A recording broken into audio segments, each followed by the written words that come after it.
The check engine light is your vehicle's way of communicating that its onboard diagnostic system has detected a problem. This OBD2 system has been standard in all vehicles since 1996. Modern vehicles from 2024 and 2025 feature enhanced self-diagnostic capabilities, and some even offer basic diagnostic information through smartphone apps. However, increased electronic integration makes DIY diagnosis more challenging. Before attempting any repairs, start with a systematic visual inspection. Check your gas cap first. A loose or damaged gas cap causes 10 to 15% of all check engine lights. Next, inspect your air filter.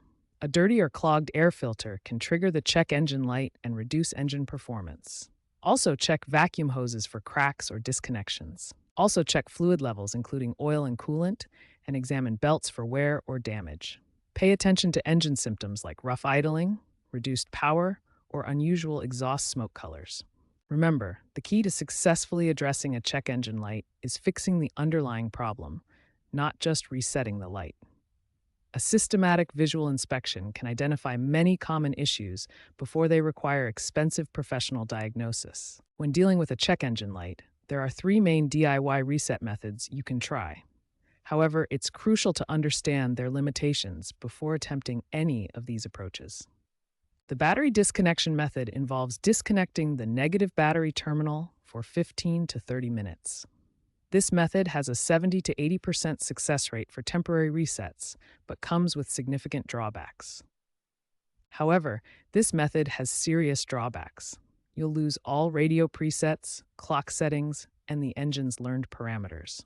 The engine computer will need time to relearn your driving patterns. The second method involves removing the engine control module or powertrain control module fuse for 10 to 15 minutes.